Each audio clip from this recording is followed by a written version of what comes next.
Hey guys, welcome to this week's podcast episode.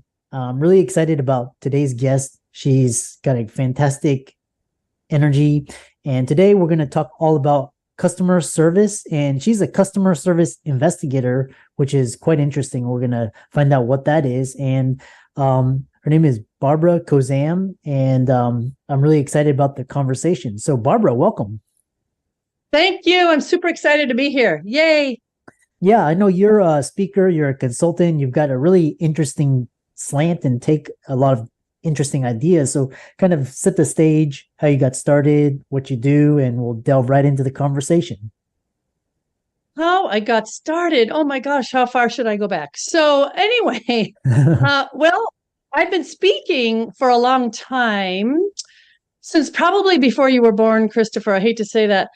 And I started off speaking as at a seminar company. I don't know if you've heard of like Skill Path seminars. It's a seminar company where you teach like anything they tell you to teach, right?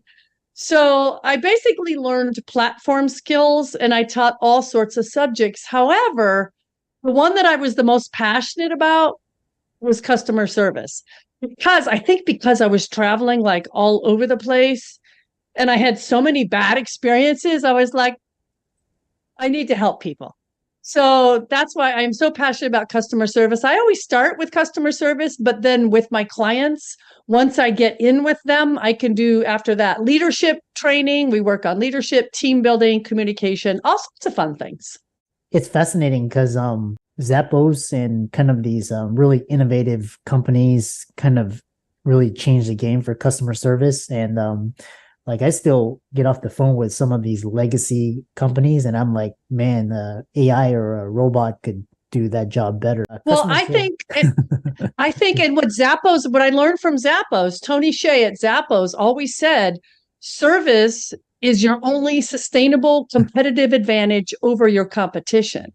Like a lot of people now, we've got technology, we've got AI chatbots, we've got all sorts of things, but what separates you is how humans treat other humans.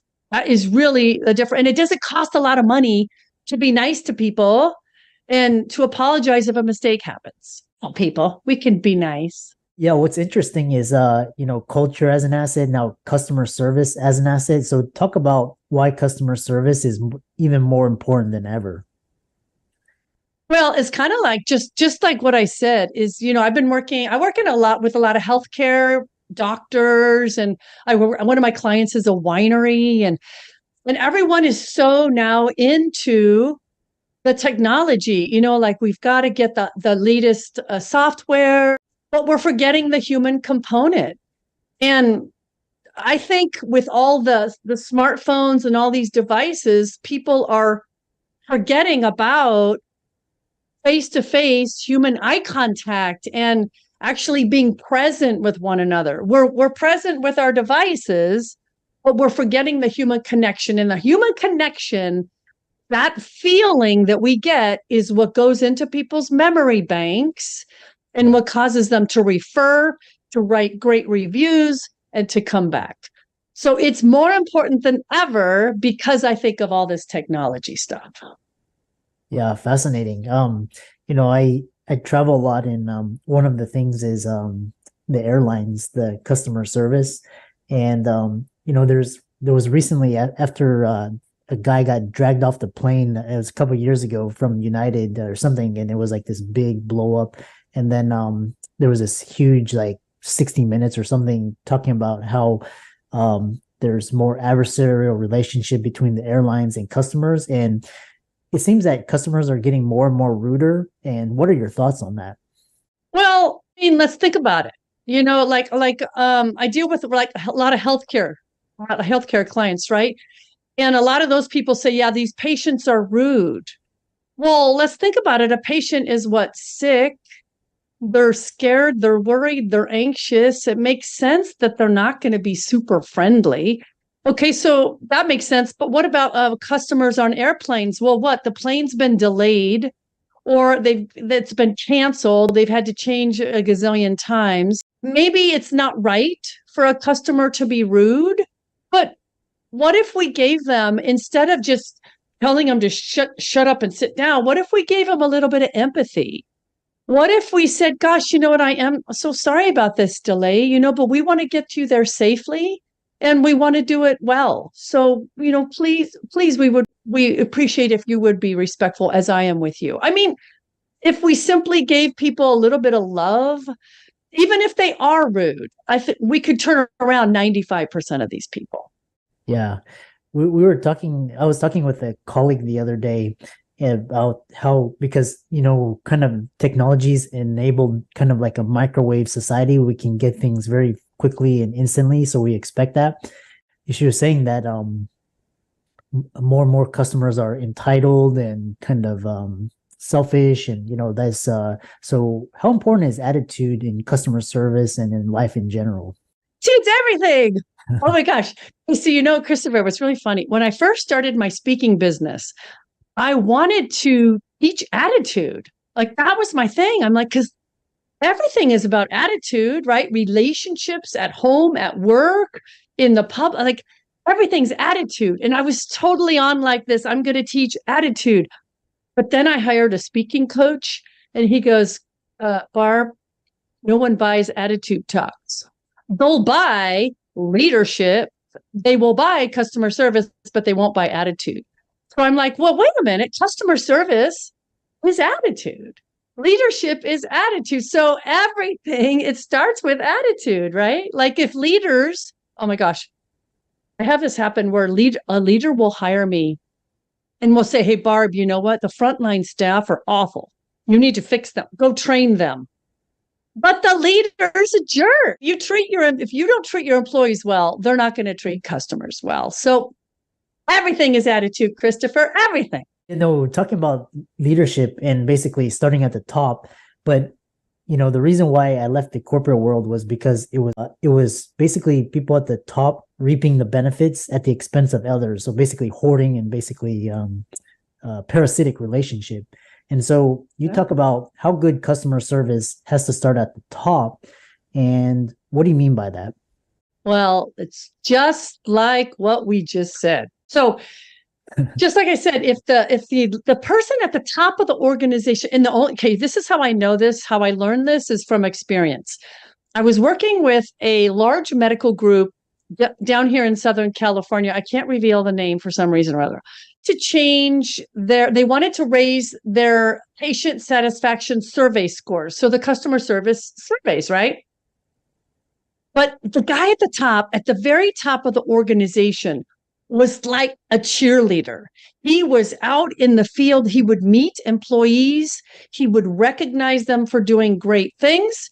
He would hold people accountable. If they didn't want to get on board, he'd get rid of them, hire people with great attitudes.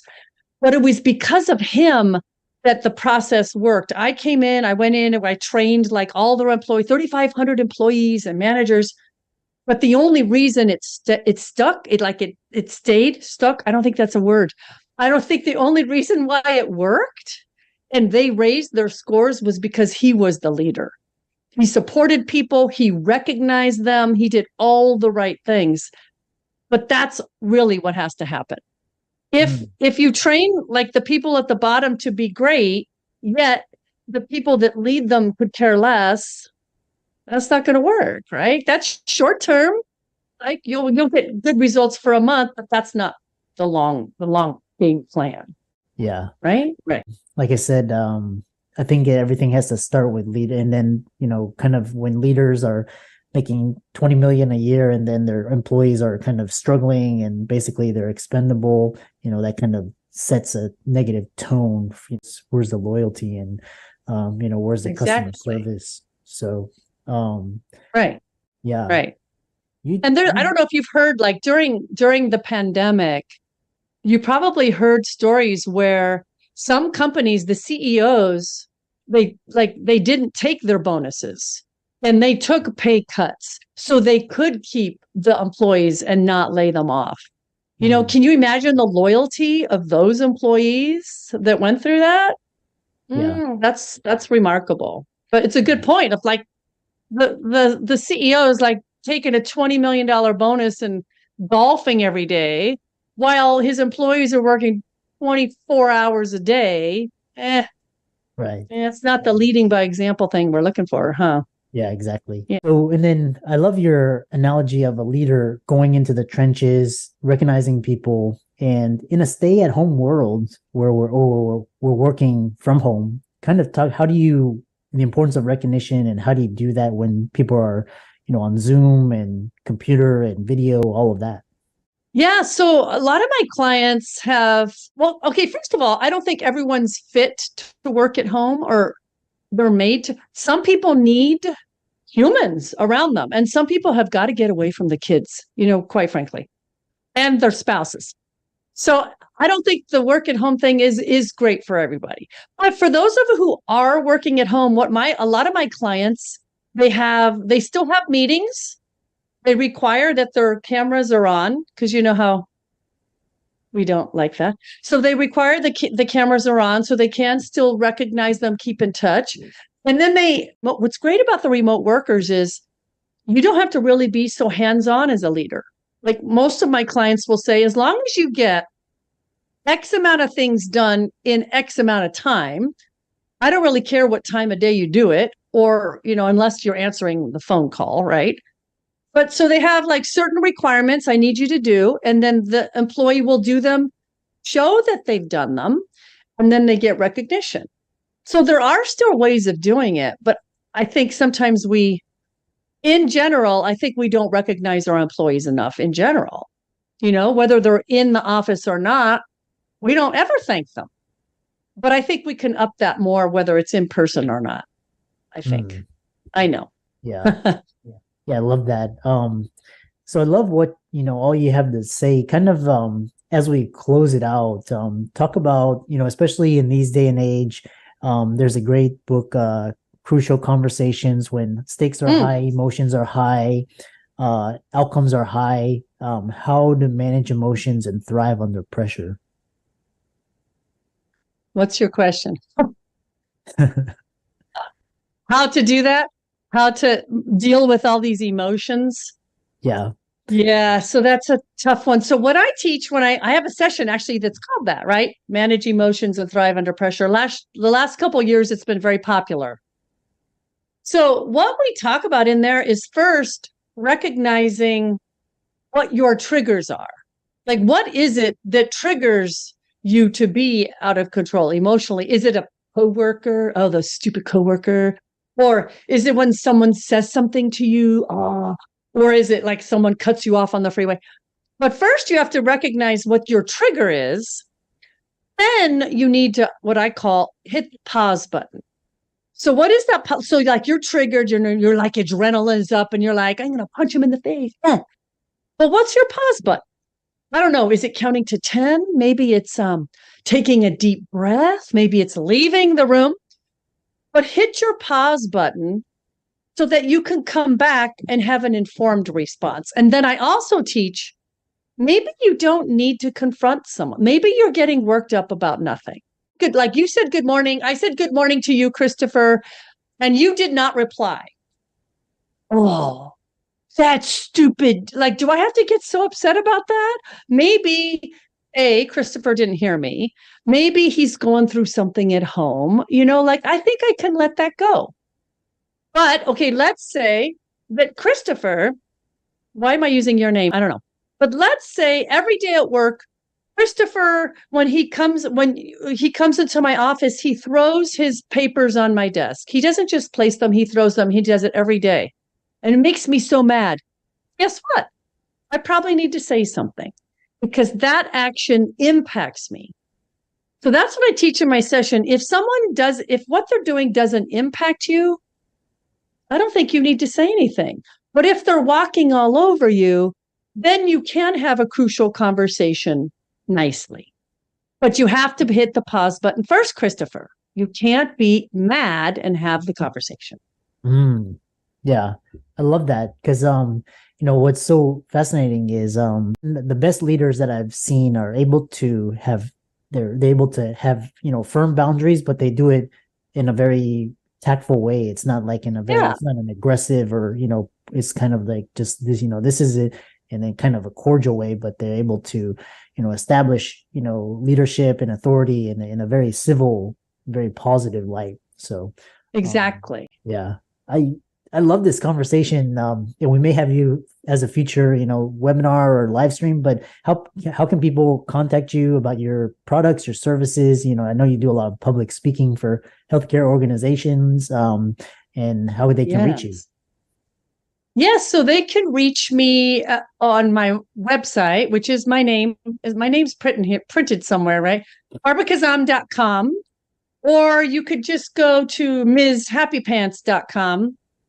It all Yeah. goes to the same place. Yes, on Facebook, Instagram, I'm all over the place. Yay. Excellent. And for all the listeners out there, let's thank Barbara for coming on. Customer service, really important. And follow her on all her social media channels. Give her a like. All of those resources will be in the links and show notes. And with that, thanks